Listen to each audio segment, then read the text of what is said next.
જુનાગઢમાં તો હું 3 થી 4 રોજ આવ્યો, પણ અહીંયા છે ને રેવતી કુંડ ને મેં ક્યારે જોયું, હું પહેલી વાર ફર્સ્ટ ટાઈમ જોઉં છું. જોવો તમે પણ હાય કરી ચાલો બધા હવે અહીંયા હમું જોઈને સબસ્ક્રાઇબ કરવાનું કહો.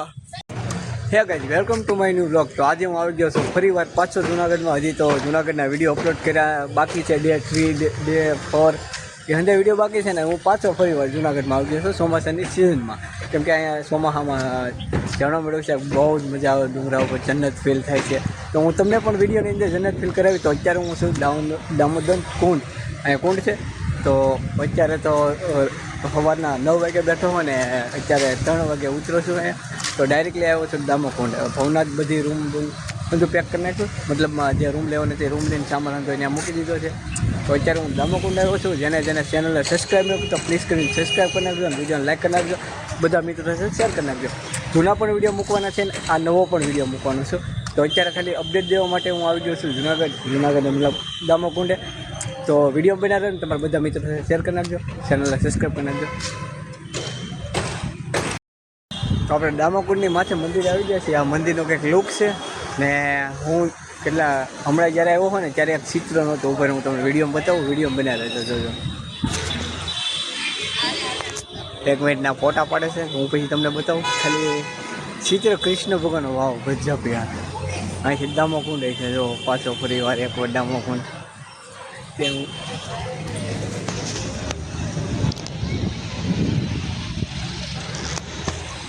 હા કંઈક મંદિર છે આવું. જે આવી ગયા છે એને ખબર હશે, નહીં આવ્યો એ બ્લોગ જોઈ લેજો, વિડીયોને લાઈક કરી નાખજો. એક ચિત્ર ગજબ ભવનાથની અંદર જેવી રીતે મહાદેવનું હતું ને એવી રીતે અહીં કૃષ્ણ ભગવાનનું છે. જો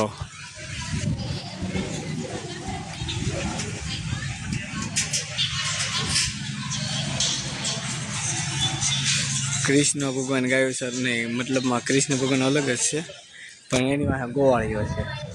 કેવું ચિત્ર કેવું લાગે કોમેન્ટમાં જણાવી દો થોડું. તો વિડીયો બનાવી રહેજો ને લાઈક શેર સબસ્ક્રાઈબ કરવાનું ભૂલતા નહીં. જોવો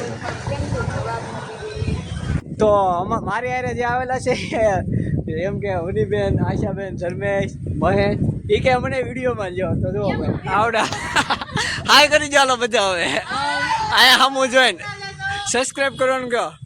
લાઈક સબસ્ક્રાઇબ ફોલો મારા ભાઈને કરી દેજો. હા તો એવડે કે મને તો જો ભાઈ તો આવ્યો એકલો વિડીયો બનાવીશો, અમને તો બ્લોગમાં નહીં લેતો. તો કાંઈ વાંધો નહીં, ચેનલ સબસ્ક્રાઈબ કરી નાખજો.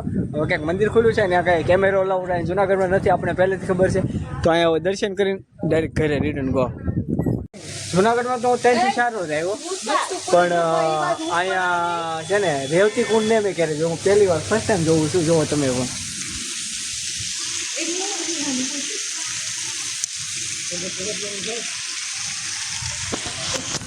હું પહેલી વાર 3 થી 4 વાર આવી ગયો, પણ પહેલી વાર આ કુંડ જોઉં. જો કાંઈક આવું સીન છે કુંડનું. કુંડનું નામ છે રેવતી કુંડ.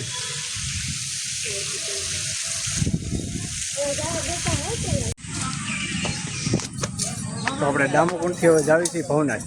થોડુંક સીન લેવું, ત્યાંથી પછી વિડીયો પૂરો કરીશું. અને પછી શક્કરબાગનો તો વિડીયો ઓલરેડી તમે જોયો હશે આ ચેનલ ઉપર. તોય છતાં 2-3 ટુકડા બનાવીશ ને પછી જાય ઉપરકોટ. ત્યાં હું 2 વાર આવ્યો પણ ઉપરકોટ નથી ગયો ત્યાં. તો કાલમાં ઉપરકોટ છે. તો વિડીયો બનાવી સબસ્ક્રાઈબ બનાવો, બધા મિત્રો શેર કરો. કારણ કે ગ્રાઉન્ડ છે તો અહીંથી ગિરનાર પર્વત મતલબ અંબાજી સુધીનું જ બધા વધારે કાંઈ નહીં, પણ અહીંથી વાદળા એકલા વાદળા જ છે. આમ જો કાંઈ અંબાજી પર્વત બતાતો છે નહીં બહુ ખાસ. અંબાજી પર્વતની પાછળ ગુરુ દત્તાત્રેયનું મંદિર છે, જેમ કે એને જૂનાગઢના ડુંગરો કહેવામાં આવે છે. તો અત્યારે કંઈક આવું ગ્રાઉન્ડ છે ને, અમે ગ્રાઉન્ડમાં આવ્યા નાસ્તો કરવા. પાછળ તમે જો નાસ્તો કરવા આવ્યો તો આપણે સ્પેશિયલ શું કહેવાય, આપણે મોવા સાઈડના તો બધા પાવભાજીના જ દીવાના, તો અહીંયા પાવભાજી હોટલ છે પણ એ દુકાન બેન છે. તો જોઈએ આગળ મળે તો વાય છે, નકર પછી ભવનાથ મહાદેવ જાઓ ને ત્યાંથી જરાક 2-3 વિડીયો ટુકડા લેવો, વિડીયો સ્ટોપ કરી જાઓ. વિડીયો બનાવી રહેજો ને ચેનલને સબસ્ક્રાઈબ કરી દેજો ને તમારા બધા મિત્રો સાથે શેર કરી નાખો.